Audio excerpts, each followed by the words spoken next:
Assalamualaikum warahmatullahi wabarakatuh. Nama saya Nurul Naziha binti Roslan. Saya merupakan salah seorang pelajar di bawah seliaan Dr. Nur Safira dari Jabatan Bahasa dan Kesusasteraan Arab, Kuliah Ilmu Wahyu dan Sains Kemanusiaan, Universiti Islam Antarabangsa Malaysia.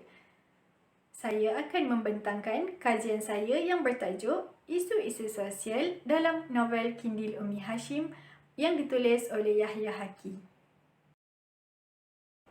Novel dalam bahasa Arab ialah riwayah, iaitu teks sastra prosa moden yang ditulis secara naratif. Novel juga dikenali sebagai cerita atau kisah khayalan dan prosa panjang yang ditulis oleh seorang penulis, mengandungi rangkaian cerita kehidupan seorang watak dengan orang sekelilingnya dengan menonjolkan perwatakan dan sifat berdasarkan tema yang dipilih oleh penulis. Novel Arab ini muncul pada zaman Abbasiyah iaitu akhir abad ke-19 dan awal abad ke-20. At-Tahawi merupakan orang pertama yang berusaha menterjemah novel barat ke dalam bahasa Arab. Secara khususnya, novel mempunyai teks yang lebih panjang daripada cerpen kerana mengandungi latar masa dan latar tempat yang berbeza seiring dengan bilangan watak yang lebih besar berbanding cerpen.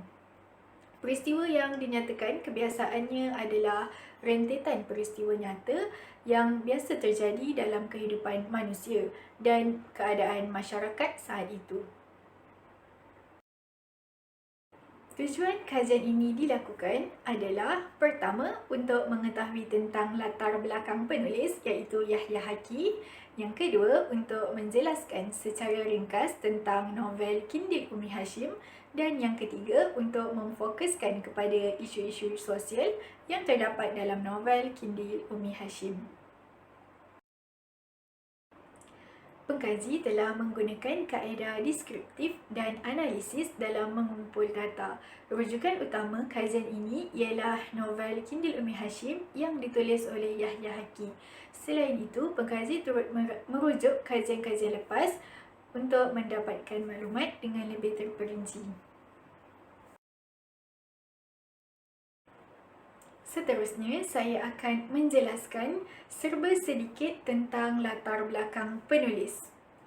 Yahya Haki adalah seorang penulis dan novelis Mesir yang juga merupakan pelopor seni yang terkenal dalam penulisan cerpen moden. Beliau dilahirkan pada 7 Januari tahun 1905 dan telah meninggal dunia pada Disember 1992. Keluarganya berasal dari Turki dan menetap di Mesir. Beliau dididik untuk mencintai ilmu pengetahuan dan telah mempelajari Al-Quran sejak kecil.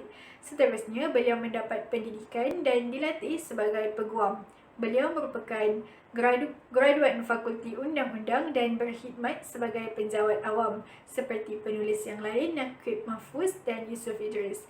Beliau turut menyumbang bakti menjadi penasihat perpustakaan Mesir sebagai kerja sampingan dalam arena sastra. Seterusnya, Yahya Haki berjaya menerbitkan 4 buah antologi cerpen, sebuah novel iaitu novel Kindil Umi Hashim dan pelbagai artikel sebagai karyanya. Beliau pernah menjadi editor majalah sastra iaitu Al-Majallah dari tahun 1961 sehingga 1971. Antara pencapaian beliau pada tahun 1960 telah memenangi hadiah antarabangsa Raja Faisal kategori cerpen dalam bahasa Arab. Novel Kindil Umi Hashim merupakan karya beliau yang telah memberi kesan yang positif dalam sejarah perkembangan novel Arab. Seterusnya, saya akan menceritakan secara ringkas tentang novel Kindil Umi Hashim. Ismail merupakan watak utama dalam novel Kindil Umi Hashim. Dia tinggal di kejiranan Sayyidah Zainab bersama ibu bapanya dan sepupunya yang bernama Fatimah. Ismail mempunyai 3 orang adik-beradik dan dia adalah anak bongsu. Ayahnya, Syekh Rajab, sangat menyayangi Ismail dan berharap agar anaknya berjaya dan mempunyai masa depan yang cerah. Pelbagai usaha yang dilakukan supaya Ismail mendapat pendidikan yang terbaik. Ismail telah berjaya mendapat grade lulus dalam ijazah sarjana tetapi keputusannya tidak melayakkannya untuk menyambung pelajaran. Dia tiada pilihan lain sama ada mendaftar sebagai guru atau mengulang semula pelajarannya. Syekh Rajab buntu dan sedih. Lalu dia meminta bantuan rakan-rakannya untuk memberikan pendapat. Akhirnya dia telah memikirkan tentang salah seorang pendapat rakannya dengan menghantar Ismail ke England, tetapi kos sara hidup di situ agak tinggi berbanding yang lain. Ahli keluarganya telah bersetuju untuk menghantar Ismail ke England bagi menyambung pelajaran dalam bidang perubatan. Walaupun Ismail berat hati untuk menerima tawaran tersebut, tetapi kerana melihat kesungguhan keluarganya mengumpul duit untuknya, dia tidak sanggup untuk menolak. Sebelum berangkat, ayahnya telah menyatukannya dengan sepupunya iaitu Fatimah. Ismail menghabiskan 7 tahun di England mendalami bidang perubatan, khususnya menjadi pakar mata. Dia bertemu dengan seorang wanita England bernama Mary. Mary sering menolongnya dalam pelajaran. Tiba-tiba, Ismail menghadapi kesukaran dalam kehidupannya semasa berada di England dan dia mengelak untuk bertemu dengan Mary kerana mereka sedar bahawa mereka mempunyai latar belakang yang berbeza dan mereka tidak boleh bersama. Oleh itu, Ismail telah mempercayai teori sains lebih daripada apa yang diajar dalam agama Islam. Hal ini terjadi kerana kata-kata Mary kepadanya tentang beberapa teori sains dalam perubatan telah mengganggu fikirannya. Hakikatnya, Ismail sangat merindukan kampung halamannya serta keluarganya. Dia mengimbas kembali memorinya tentang kepayahan keluarganya yang mencari duit untuknya menyambung pelajaran di England. Akhirnya, dia kembali semula ke Mesir selepas tamat pelajarannya. Setelah kembali, dia melihat keadaan tunangnya iaitu Fatimah yang menderita sakit mata dan berasa kasihan dengannya. Penglihatan Fatimah bertambah teruk setiap hari sehingga Fatimah tidak dapat melihat kelibat Ismail dengan jelas. Syekh Rajab sentiasa merawatnya menggunakan minyak Ummu Hashim tetapi dibantah oleh Ismail kerana mempercayai perkara yang tidak masuk akal. Oleh itu, Ismail cuba merawatnya dengan cara perubatan yang sesuai berdasarkan pengalamannya semasa berada di England. Tetapi gagal dan menyebabkan Fatimah hampir buta. Syekh Rajab terkilan dengan kelakuan Ismail yang menolak rahmat daripada minyak Ummi Hashim itu dan tidak mempercayai dengan keajaibannya dalam menyembuhkan penyakit. Kemudian Ismail keluar daripada rumah untuk mencari ketenangan dan cara untuk menyembuhkan Fatimah. Akhirnya, dia cuba menggabungkan rawatan tradisional dengan menggunakan minyak Ummu Hashim dengan rawatan moden yang dipelajarinya, lalu dapat menyembuhkan Fatimah. Ismail mula percaya dengan keajaiban minyak Ummi Hashim tersebut dan yakin dengan pertolongan daripada Allah. Dengan izin Allah, Fatimah telah sembuh daripada sakit matanya. Ismail pula telah berjaya membuka kliniknya sendiri dan membantu orang susah di kampungnya mendapatkan rawatan. Kemudian mereka berdua berkahwin dan hidup bahagia bersama anak-anak mereka. Beralih pula ke dalam dapatan kajian, berikut merupakan antara jangkaan isu sosial yang pengkaji dapat lihat sepanjang pembacaan novel.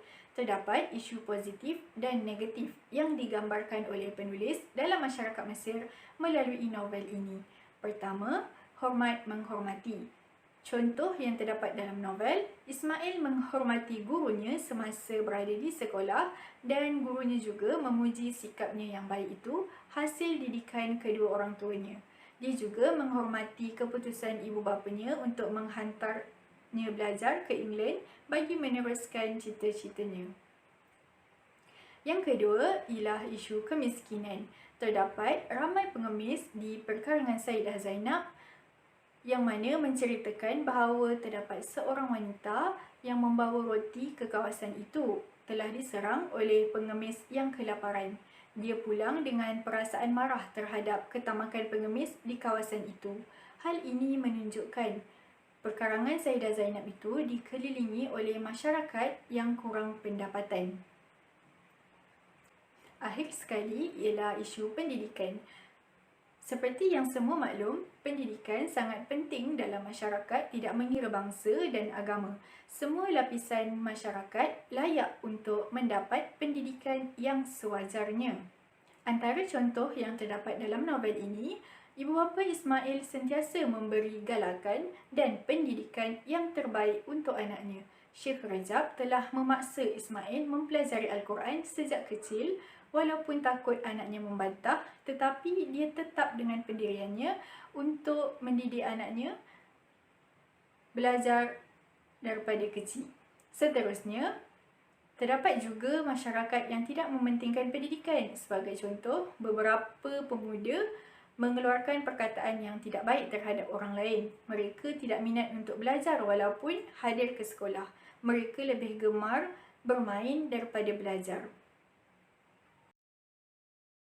Akhir kata daripada saya, semoga isu-isu yang dikeluarkan oleh pengkaji daripada novel ini dapat memberi manfaat kepada para pembaca dan pengkaji sastera yang lain. Sekian sahaja daripada saya. Wabillahi taufiq. Wassalamualaikum warahmatullahi wabarakatuh.